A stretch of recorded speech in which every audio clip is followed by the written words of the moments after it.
السلام علیکم دوستو، آج ہم جس موضوع پر بات کرنے والے ہیں اس کے بارے میں سن کر آپ بہت زیادہ حیران ہوں گے۔ آج کے اس ویڈیو میں ہم بات کریں گے کرنل قذافی کے بارے میں، جس نے اہل مغرب کو ہلا کر رکھ دیا۔ ہم آپ کو کرنل قذافی کے بارے میں مکمل تفصیلات مختصراً بتائیں گے۔ آپ کو تعارف کرواتے ہیں کرنل قذافی کا۔ چلیے شروع کرتے ہیں۔ قذافی کا پورا نام معمر محمد ابو بنیار القذافی تھا۔ ان کے والد کا نام عبدالسلام تھا، جبکہ والدہ کا نام عائشہ بنت نیران تھا۔ قذافی قصر ابو ہادی کے پاس پیدا ہوئے، جو کہ مغربی لیبیا میں طرابلس کے ریگستانوں کے سرتے شہر سے باہر ایک دیہی علاقہ ہے۔ بہت سے تاریخ دانوں نے ان کی تاریخ پیدائش کو 7 جون لکھا، لیکن اس چیز کا کوئی ریکارڈ نہیں ہے کیونکہ قذافی کا قبیلہ ایک چھوٹا نسبتاً غیر مؤثر تھا۔ دوسرے بدو قبائل کی طرح یہ قبیلہ بھی ان پڑھ تھا اور اپنی پیدائش کا کوئی ریکارڈ نہیں رکھتا تھا۔ مختلف مصنفین نے لکھا ہے کہ قذافی 1942 یا 1943 کے موسم بہار میں پیدا ہوئے، البتہ ان پر ڈاکومنٹری بناتے ہوئے ڈیوڈ بلونڈی اور اینڈریو لائسٹ نے لکھا کہ ان کی پیدائش 1940 سے پہلے کی ہو سکتی ہے۔ قذافی کی 3 بڑی بہنیں تھیں اور یہ اپنے والدین کے اکلوتے بیٹے تھے۔ قذافی کو بچپن ہی سے لیبیا میں یورپی طاقتوں کی مداخلت کا علم تھا۔ اس وقت لیبیا پر اٹلی کا قبضہ تھا اور دوسری جنگ عظیم جو کہ شمالی افریقہ میں بھی لڑی گئی تھی، تب اس نے اطالوی اور برطانوی افواج کا تصادم دیکھا۔ بعض مورخین نے لکھا ہے کہ 1911 میں اٹلی کی فوج کے حملے میں قذافی کے دادا بو منیار مارے گئے تھے۔ ان کو بچپن سے اس کے دادا کے مارے جانے کے واقعات سنائے جاتے تھے، جس وجہ سے قذافی میں بہت غصہ پایا جاتا تھا۔ دوسری جنگ عظیم کے بعد 1945 میں برطانیہ اور فرانسیسی افواج نے لیبیا پر قبضہ کر لیا۔ قبضہ کرنے کے بعد برطانیہ اور فرانس نے لیبیا کو اپنی سلطنتوں میں شامل کرنے کے لیے غور شروع کر دیا، لیکن اقوام متحدہ کی جنرل اسمبلی نے فیصلہ کیا کہ لیبیا کو سیاسی آزادی دی جائے۔ 1951 میں لیبیا کو برطانیہ نے تشکیل دے کر اسے ایک وفاقی ریاست بنایا اور ایک مغرب نواز آدمی کو لیبیا میں حکومت دے دی جس کا نام ادریس تھا۔ اس نے اقتدار میں آتے ہی تمام سیاسی جماعتوں پر پابندیاں لگا دیں اور اقتدار کو اپنے ہاتھوں میں لے لیا۔ اب قذافی کی تعلیم کے بارے میں بات کرتے ہیں۔ قذافی کی ابتدائی تعلیم مذہبی نوعیت کی تھی، جو انہوں نے ایک مقامی اسلامی استاد سے حاصل کی تھی۔ اس کے بعد دنیاوی تعلیم حاصل کرنے کے لیے قریبی شہر سرتے کے ایک ایلیمنٹری اسکول میں داخلہ لے لیا۔ 4 سالوں میں 6 جماعتیں پڑھ چکے تھے۔ لیبیا میں تعلیم مفت نہیں تھی۔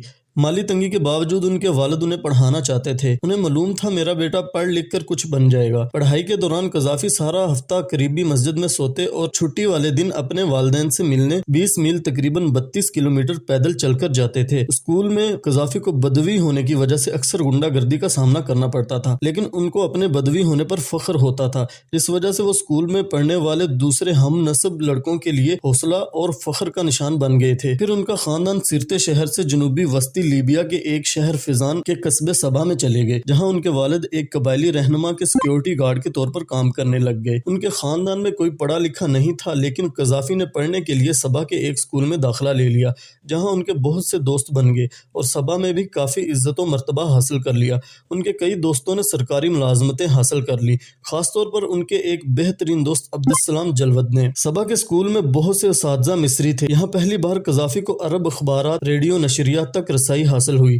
پھر وقت آیا جب عرب دنیا نے سب کو ہلا کر رکھ دیا، جس میں 1948 کی عرب اسرائیل جنگ، 1952 کا مصری انقلاب، 1956 کا سویز بحران وغیرہ شامل ہیں۔ تب قذافی نے تاریخی شخصیات کو پڑھنا شروع کر دیا، جس میں صدر جمال عبد الناصر کی کتاب فلاسفی آف دا ریولیوشن، جس سے قذافی کافی متاثر ہوئے تھے، جس میں لکھا گیا تھا بغاوت کیسے کی جائے۔ قذافی کے مصری استادوں میں سے ایک محمود ایفی تھے، جو نوجوانوں کے سیاسی نظریات سے کافی ہمدردی رکھتے تھے، اور انہوں نے نوجوانوں کو مشورہ دیا کہ ایک کامیاب بغاوت کے لیے فوج کی مدد درکار ہوگی۔ قذافی تب تک کافی سیاسی ہو چکے تھے۔ انہوں نے مظاہروں کے اہتمام کروائے اور بادشاہت کے خلاف پوسٹر تقسیم کروائے۔ اکتوبر 1961 میں انہوں نے UAR سے شام کی علیحدگی کے خلاف مظاہرے کی قیادت کی۔ ہنگامہ آرائی کے نتیجے میں 20 کے قریب طالب علموں کو گرفتار کر لیا گیا۔ قذافی اور اس کے ساتھیوں نے ایک ہوٹل کو توڑ پھوڑ کر رکھ دیا کیونکہ وہاں شراب خانہ موجود تھا۔ قذافی کو سزا کے طور پر صبا کے انتظامیہ نے قذافی اور اس کے خاندان کو شہر سے نکال دیا۔ پھر وہ خاندان سمیت مصراتہ شہر چلے گئے۔ وہاں انہوں نے عربی قوم میں دلچسپی برقرار رکھتے ہوئے اس شہر میں کسی بھی کالعدم جماعت میں شمولیت سے انکار کر دیا اور موقف اپنایا کہ وہ کسی بھی دھڑے بندی کا حصہ نہیں بنیں گے۔ پھر انہوں نے دوبارہ تاریخ کا مطالعہ کرنا شروع کر دیا، جس میں انہوں نے 1790 کا فرانسیسی انقلاب، ناصر کے مضامین کے ساتھ ساتھ شام کے سیاسی نظریہ ساز مشیل افلک کے کاموں، ابراہیم لنکن، سن یات سین اور مصطفیٰ کمال اتاترک کے سوانح حیات کا خوب مطالعہ کیا۔ پھر قذافی نے فوج میں شمولیت کرنے کا ارادہ کیا۔ اس سے پہلے انہوں نے بن غازی یونیورسٹی میں تاریخ کے اہم پہلوؤں پر غور و فکر کیا۔ پھر انہوں نے کئی ہم خیال دوستوں کے ساتھ مصراتہ رائل ملٹری میں فوج کی تربیت شروع کر دی۔ ادریس کے ماتحت لیبیا کی افواج کو برطانیہ سے تربیت ملی تھی، جس وجہ سے قذافی میں کافی غصہ پایا جاتا تھا۔ قذافی اکثر انگریز افسروں سے الجھتے رہتے تھے۔ انہوں نے کئی دفعہ افسروں کو اکیلے ٹہلتے دیکھ کر ان کی خوب مرمت بھی کی۔ جب ان کے پیپر ہو رہے تھے تو ایک بہت سینئر افسر کے ساتھ تلخ کلامی کی وجہ سے انہیں فیل کر دیا گیا تھا۔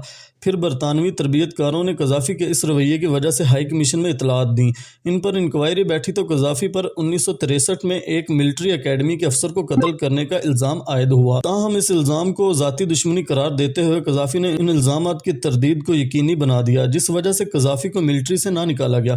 1960 کی دہائی کے آخر تک ادریس کی حکومت بتدریج غیر مقبول ہوتی گئی۔ عرب قوم پرستی دن بدن مقبول ہوتی جا رہی تھی۔ اسرائیل کے ساتھ 6 روزہ جنگ میں مصر کو شکست ہونے کی وجہ سے 1967 میں مظاہرے بھڑک اٹھے۔ لیبیا میں مظاہرے بھڑکنے کی ایک وجہ یہ بھی تھی کہ اس وقت کے بادشاہ یعنی ادریس کو یورپی نواز سمجھا جاتا تھا، پھر اسرائیل نواز سمجھا جانے لگا اور عوام میں شدید غم و غصہ پایا جانے لگا اور اس وجہ سے مظاہرے بھڑک اٹھے۔ 1969 تک امریکی CIA لیبیا کی مسلح افواج میں بغاوت کی توقع کر رہی تھی۔ یہ دعویٰ کیا جا رہا تھا کہ وہ قذافی کی فری آفیسر موومنٹ کے بارے میں جانتے تھے، لیکن CIA نے اس پر لا علمی کا اظہار کرتے ہوئے کہا کہ وہ عبدالعزیز شلی کے بلیک بوٹس انقلابی گروپ کی نگرانی کر رہے تھے۔ 1969 کے وسط میں ادریس نے ترکی اور یونان میں موسم گرما گزارنے کے لیے سفر کیا۔ قذافی کے افسروں نے اسے آپریشن یروشلم کا نام دے کر بادشاہت الٹنے کا موقع جانا۔ 1 ستمبر کو انہوں نے طرابلس، بن غازی کے ہوائی اڈوں، پولیس اور ریڈیو اسٹیشنوں اور سرکاری دفاتر پر قبضہ کر لیا۔ قذافی نے بن غازی میں برقہ بیرکوں کا کنٹرول سنبھال لیا، جبکہ عمر محیشی نے طرابلس کی بیرکوں پر قبضہ کر لیا۔ خویلدی حمیدی کو ولی عہد شہزادہ سید حسین السویسی کو گرفتار کرنے اور تخت کو چھوڑنے پر مجبور کرنے کے لیے بھیج دیا گیا۔ ان کو کسی شدید مزاحمت کا سامنا نہیں کرنا پڑا، جس وجہ سے بادشاہت پسندوں پر بہت کم تشدد کرنا پڑا۔ جب قذافی نے بادشاہت کا خاتمہ کر دیا، برطانوی اور یورپی نظام کو تہس نہس کر دیا، اپنی حکومت بنائی تو اس نے لیبیا عرب جمہوریت کی بنیاد رکھنے کا اعلان کر دیا۔ تو دوستو، حکومت بنانے کے بعد انہوں نے اپنی عوام کو خطاب کر کے کیا پیغام دیا اور پھر قذافی کی حکومت کا کیسے خاتمہ کیا گیا اور کس بے دردی سے ان کو قتل کیا گیا، یہ سب جانیں گے اگلی ویڈیو میں۔ اب تک کے لیے اتنا ہی، اپنا خیال رکھیے گا، اپنے اس چینل کا بھی۔ اللہ حافظ۔